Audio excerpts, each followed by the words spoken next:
மாவட்டம் சின்னசுருளி அருவியில் திடீரென ஏற்பட்ட வெள்ளப்பெருக்கால் பரபரப்பு ஏற்பட்டது. சின்னசுருளி அருவியில் ஏராளமான சுற்றுலா பயணிகள் குளித்துக் கொண்டிருந்தனர். அப்போது அருவியின் நீர்வரத்து படிப்படியாக அதிகரித்துக் கொண்டே இருந்தது. இதனை நோட்டமிட்ட வனத்துறையினர் உடனடியாக சுற்றுலா பயணிகள் அனைவரையும் அருவியிலிருந்து வெளியேற்றினர். இந்த நிலையில் சின்னசுருளி அருவியில் திடீரென வெள்ளப்பெருக்கு ஏற்பட்டது. வனத்துறையினர் துரிதமாக செயல்பட்டதால் அசம்பாவிதம் தவிர்க்கப்பட்டது.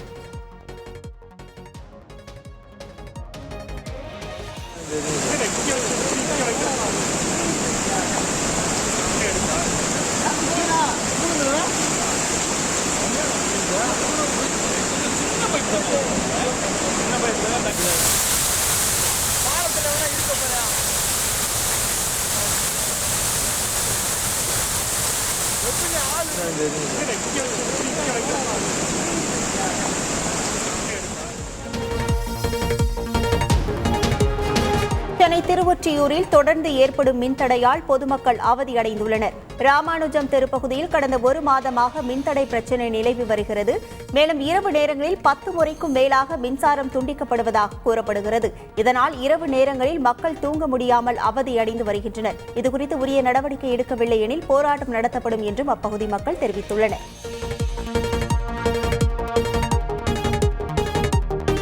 புதுச்சேரியில் வீராம்பட்டினம் மீனவ கிராமத்தில் தொடர் மின்வெட்டை கண்டித்து 100க்கும் மேற்பட்ட மீனவ மக்கள் சாலை மறியலில் ஈடுபட்டனர். மின் இணைப்பை வழங்கக் கோரி மின்துறை அதிகாரிகளிடம் வலியுறுத்தியும் நடவடிக்கை எடுக்காததால் அரியாங்குப்பம் வீராம்பட்டினம் சாலையில் மெழுகுவர்த்தி ஏந்தி சாலை மறியலில் ஈடுபட்டனர்.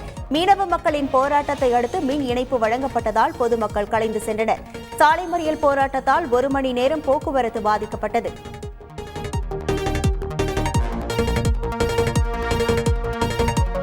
சென்னை பழைய வண்ணாரப்பேட்டையில் பட்டா கத்தியால் அடுத்தடுத்து தாக்குதல் நடத்திய 6 இளைஞர்கள் கைது செய்யப்பட்டனர். ராமானுஜம் தெருவில் பல்வேறு கடைகளில் மாமூல் கேட்ட கும்பல் தராதவர்களை பட்டா கத்தியால் தாக்கியது. கடைக்காரர்கள் கொடுத்த புகாரின் பேரில் சிசிடிவி காட்சிகளை கொண்டு போலீசார் விசாரித்தனர். பின்னர் குற்றவாளிகளான நவீன், தரணி, ஆனந்த், சந்தோஷ், குமார், சூர்யா, மதன் ஆகிய 6 பேரும் கைது செய்யப்பட்டனர். குற்றவாளிகள் அனைவரும் 18 - 21 வயதுக்கு உட்பட்டவர்கள் என்பது குறிப்பிடத்தக்கது.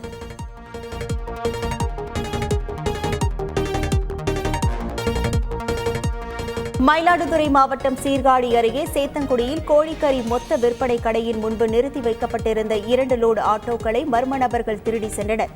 இதுகுறித்து கடை மேலாளர் அளித்த புகாரை அடுத்து விசாரணை நடத்திய போலீசார் சட்டநாதபுரம் பகுதியில் வாகன தணிக்கையில் ஈடுபட்டனர். அப்போது அந்த வழியாக வந்த லோடு ஆட்டோவை நிறுத்தி விசாரித்தனர். விசாரணையில் மணல்மேடு பகுதியைச் சேர்ந்த இருவரும் சேத்தங்குடி கோழிக்கறி கடையில் இருந்து ஆட்டோவை திருடி வந்தது தெரியவந்தது.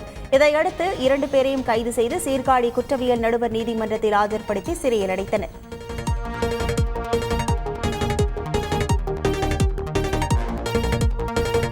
திருவண்ணாமலை மாவட்டம் ஆரணி டவுன் பழைய பேருந்து நிலையத்தில் இளைஞரிடம் செல்போன் பறிப்பில் ஈடுபட்ட வடமாநிலத்தவரை போலீசார் கைது செய்தனர். பேருந்துக்காக காத்திருந்த இளைஞரிடம் செல்போன் பறிக்க முயன்றதாக வடமாநில இளைஞரை பொதுமக்கள் பிடித்து காவல் நிலையத்தில் ஒப்படைத்தனர். இதையடுத்து போலீசார் நடத்திய விசாரணையில் செல்போன் பறிப்பில் ஈடுபட்டது ஜார்க்கண்ட் மாநிலத்தை சேர்ந்த ராஜ்குமார் நோனியா என்பது தெரியவந்தது. இதனையடுத்து அவர் மீது வழக்கு பதிவு செய்த போலீசார் நீதிமன்றத்தில் ஆஜர்படுத்தி வேலூர் மத்திய சிறையில் அடைத்தனர்.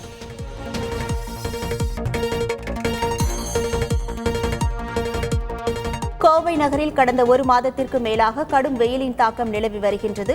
இந்த நிலையில் கோவையை சேர்ந்த ஆட்டோ ஓட்டுநர் செல்வகுமார் என்பவர் தனது ஆட்டோவின் மேற்பகுதியில் தென்னங்கீற்றுகளால் ஆன தடுப்பை அமைத்து ஆட்டோவை இயக்கி வருகிறார். இந்த ஆட்டோவை பார்க்கும் பொதுமக்கள் ஆச்சரியத்துடன் பார்த்து செல்கின்றனர். வெயிலின் தாக்கத்தை குறைக்க இப்படி செய்து ஆட்டோ ஓட்டுநர் செல்வகுமார் தெரிவித்தார். இந்த முயற்சி அவரது ஆட்டோவில் பயணிக்கும் பயணிகளிடையே வரவேற்பை பெற்றுள்ளது.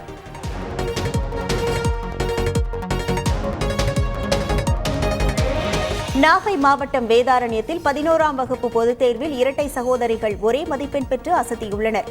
செம்போடை அரசு மேல்நிலைப் பள்ளியில் படித்து வரும் இரட்டை சகோதரிகளான சந்தியா, சௌமியா ஆகிய இருவரும் 11ஆம் வகுப்பு பொதுத் தேர்வில் 391 மதிப்பெண்கள் பெற்று அசத்தியுள்ளனர்.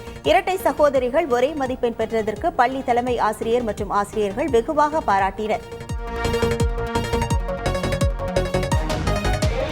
புதுச்சேரி லாஸ்பேட்டை அருகே கருவடிக்குப்பம் பகுதியில் உள்ள சுந்தரமூர்த்தி விநாயகர் கோவிலில் உண்டியல் திறக்கப்பட்டு காணிக்கைகள் எண்ணப்பட்டது. அப்போது உண்டியலில் செல்லாதது என அறிவிக்கப்பட்ட 2000 ரூபாய் நோட்டுகள், பழைய நாணயங்கள், ஓட்டைக்கால் அணா, 20,000 மதிப்புடைய போலி ரூபாய் நோட்டுகள், சிலுவை உள்ளிட்டவை இருப்பதைக் கண்டு கோவில் நிர்வாகத்தினர் அதிர்ச்சி அடைந்தனர். பின்னர் உண்டியலில் இருந்து எடுக்கப்பட்ட போலி ரூபாய் நோட்டுகளை கோவில் நிர்வாகிகள் தீயிட்டு கொளுத்தியும் அழித்தனர்.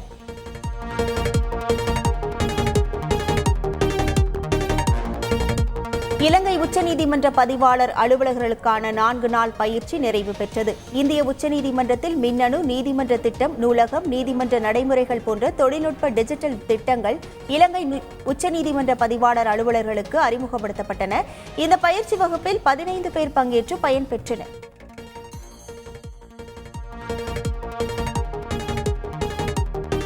அமெரிக்காவின் புளோரிடா மாகாணத்தில் மினி லாரியுடன் மோதி பேருந்து கவிழ்ந்த விபத்தில் விவசாய தொழிலாளர்கள் 8 பேர் உயிரிழந்தனர்.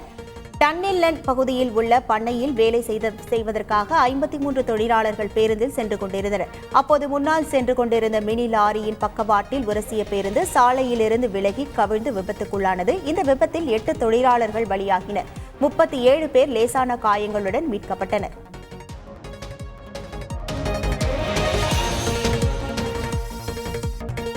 இலங்கையில் பசுவதைக்கு எதிராக பௌத்த இந்து அமைப்புகள் கவன ஈர்ப்பு போராட்டம் நடத்தினர். யாழ்ப்பாணத்தில் உள்ள நல்லை ஆதீனத்துக்கு முன்பாக நடைபெற்ற போராட்டத்தில் பசுவதை சட்ட மூலம் தடுத்து நிறுத்த வேண்டும், பசு திருடர்களை கைது செய்ய வேண்டும் என்பன உள்ளிட்ட கோரிக்கைகள் எழுப்பப்பட்டன.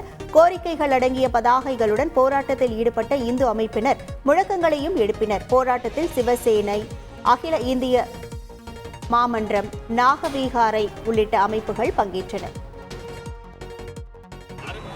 அறுக்காதே கோமாதாவை அறுக்காதே,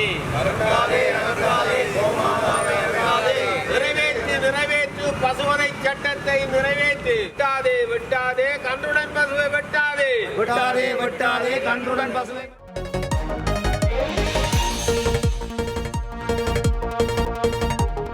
உலக டேபிள் டென்னிஸ் வீரர் வீராங்கனைகளுக்கான புதிய தரவரிசை பட்டியலை டேபிள் டென்னிஸ் சம்மேளனம் வெளியிட்டுள்ளது. அதன்படி மகளிர் ஒற்றையர் தரவரிசையில் இந்திய வீராங்கனை மணிகா பத்ரா 15 இடங்கள் முன்னேற்றம் கடந்து 24வது இடத்தை பிடித்துள்ளார். உலக தரவரிசையில் முதல் 25 இடங்களுக்குள் வந்த முதல் இந்திய வீராங்கனை என்ற பெருமையை மணிகா பத்ரா பெற்றுள்ளார்.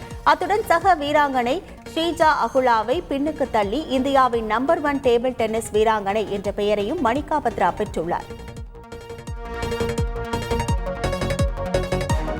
கேரள மாநிலம் பாலக்காட்டை சேர்ந்த சுஜித் என்பவர் ராஜஸ்தான் அணி வீரர் சஞ்சு சாம்சனின் தீவிர ரசிகராக உள்ளார். இந்த நிலையில் தனது வீட்டு மொட்டை மாடியில் சஞ்சு சாம்சனின் ஓவியத்தை வரைந்து அதை இன்ஸ்டாகிராமில் பதிவிட்டுள்ளார். இணையம் முழுவதும் அந்த காட்சிகள் வைரலான நிலையில் சஞ்சு சாம்சன் அவரது இன்ஸ்டாகிராம் வீடியோவில் நெகிழ்ச்சியுடன் கமெண்ட் செய்துள்ளார்.